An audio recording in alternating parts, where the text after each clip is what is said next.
One of the most recent controversial topics in the mainstream media and social media has been the Agyapa royalties transaction.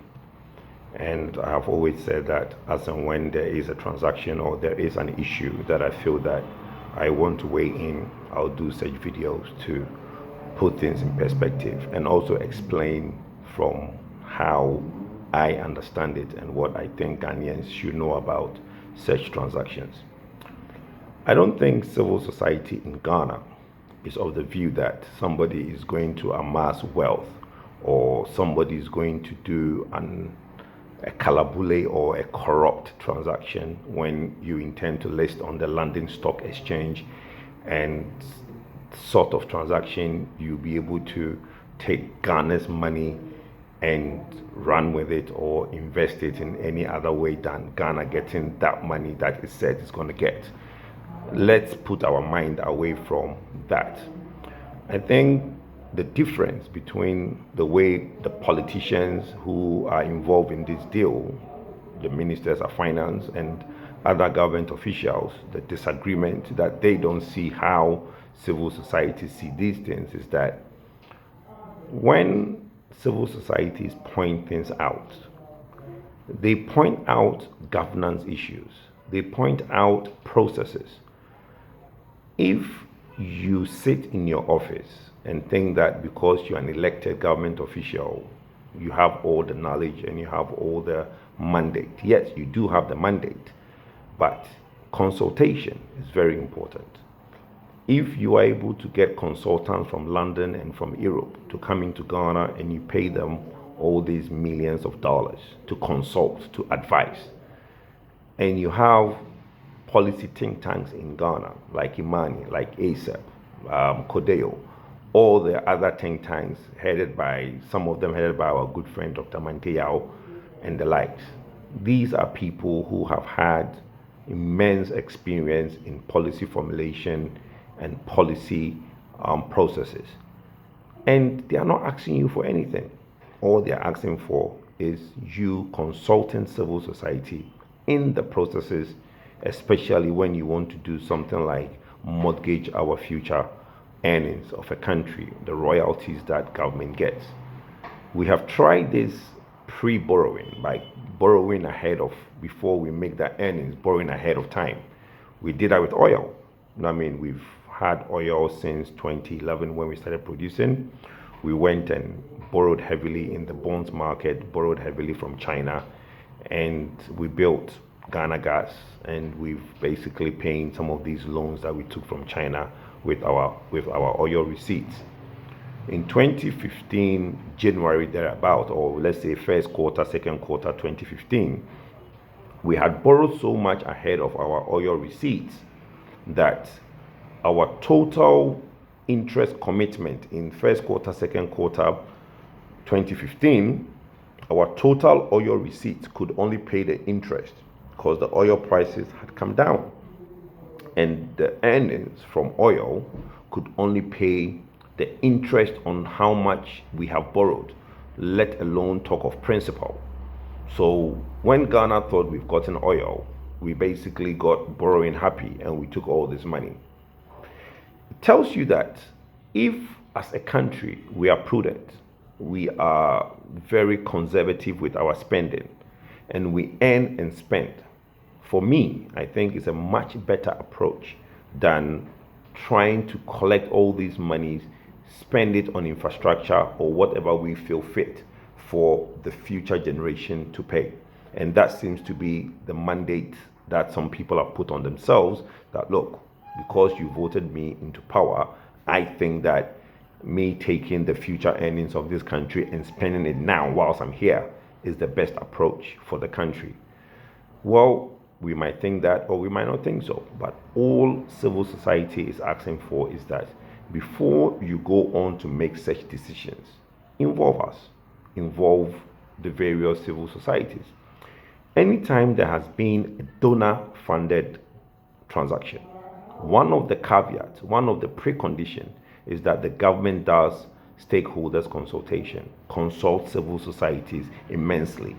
Why is it that if the foreign companies, the donor communities are giving Ghana government money, one of the preconditions or one of the processes is that you do stakeholder consultation, and one of them being consult civil society.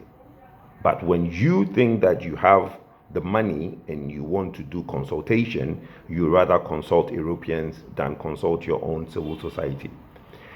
And I'm beginning to think is how politicians see civil society. When they are in opposition, they form all sorts of civil societies and get involved as a form of opposition to the current government. We all know very big, prominent politicians in the MPP government that were part of civil society when they are in opposition. So they know the role of the civil society when it comes to processes and policy formulation. So I don't think they think lesser of the civil society community. I just think that they see it as an opposition vehicle, which it is not.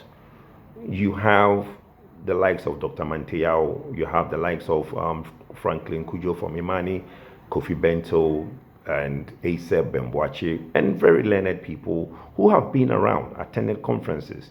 They probably know more than some of these consultants that you are bringing in from Europe and giving them millions of dollars. Our friends in Ghana are not asking you for anything. All they're asking for is involve us in the processes, and the most you probably give them is item 13, lunch. How is that difficult? Unless you have ulterior motives, which for me, I honestly don't think that there is any ulterior motives with the Agyapa royalties transaction where somebody think that they are going to amass big wealth. Because let's be honest with ourselves. If you are going to list on the London Stock Exchange, the governance issues, the processes, the accountability is very high. And for the thought that you want to list on search and exchange is welcoming. But the problem is that if people who are appointed as ministers or deputy ministers think that they have some sort of experience in investment banking, and as a result, they don't need to consult anybody because their mandate is being given to them as ministers, it's very erroneous. And I think that level of arrogance when people are given appointments to think that I am the power to myself because I've been given an appointment and I don't need to do any consultation. We have spent the last 3 weeks and all that the media talks of is the Agyapa royalties. Is it needed? Is it necessary? We could have been discussing a lot more things that will benefit this country and also probably amplify some of the things that this government has done. But all that is being put to the back burner. The reason being that one simple decision to involve, consult, put everybody in the know of what you are trying to do. There's a famous saying by Abraham Lincoln. There was a time when he was trying to propagate the abolishment of slave trade in America. And when he called a cabinet meeting and got everybody around the table to heavily discuss abolition of the slave trade. Around his cabinet, after the debate, they voted. And the vote was 11-1. His decision was that, yes, the vote is 11-1, but the one has it. I'm the president, and I'm going to tell you what it's going to be. I am going to push ahead abolishing the slave trade. Nobody around that table, though he did not take in what they said, can go off saying that they were not consulted. Yes, you have been given the mandate as the ruling party or the government. You could listen to civil society and still not take what they tell you. There's nothing wrong with that. But every person in the civil society community cannot also go away and say that I was not consulted with what government is trying to do. Many a times we see civil society as an opposition element or an opposing force. It's never true unless you have ulterior motives in what you intend to do. They bring on board, or we bring on board, necessary perspective that you might not see. We bring on board issues that you might not think of, and we will challenge your thoughts. At the end of the day, we both might not agree, or you might change the minds of some people. I have been in meetings where politicians don't see certain things certain way, and I have brought up certain thoughts that you're like, we never thought of that. So engagement is very important. If we all come together as a nation and not see civil society as an opposing or people that call names or people that are always up in arms quick to the media, if we see them as part of what we do, which donor communities do, because that's why they tell you that to give you this money, do stakeholder consultation and involve civil society.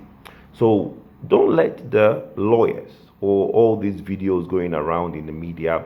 What civil society is trying to do is not to say that government is doing something wrong, as in trying to do corrupt practices or trying to amass wealth. I don't think that, and I don't think any of the people in the civil society space think that.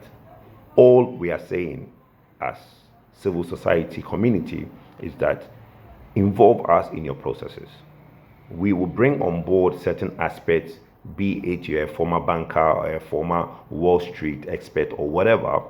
With our little knowledge in the industry, we might bring certain perspective to the table that you might not know.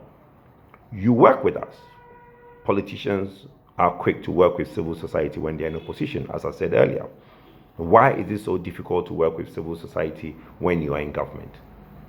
So for me, let's not make this Agyapa royalties thing become he say, she say, a tug war between what everybody trying to put up a video to say, oh, they are doing something. That's the political thing. That's MPP, NDC, back and forth.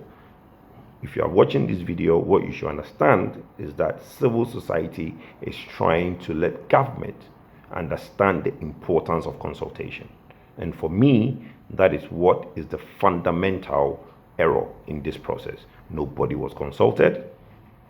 Civil society members were ignored, and government felt that they have the mandate to be able to go ahead and do this. And it's clearly stated on PM Express the other day by Charles Edubois, the Deputy Minister for Finance, when he said that, well, they go to the bonds market every year to borrow money. Why is this any different? It is very different because it is something out of the norm. You are taking our royalties as a nation and you are going to mortgage it, borrow ahead of time, and spend our money.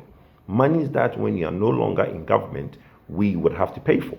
So I think it's only in the right sense that some of us ask that we are part of the consultation. It's not only in the Agyapa Royal. There are a lot of issues at stake that the Ministry of Finance is not involving anybody. The issue to cancel PP power purchase agreements, the need to review power purchase agreement from take or pay to take and pay, cancelling of put call option, whether you're going to make Ghana Infrastructure Fund buying debt of power generations. All these things need to come to the fore for us, civil society, to engage you, advise you. At the end of the day, you might say, look, the vote is 11-1, but the one has it.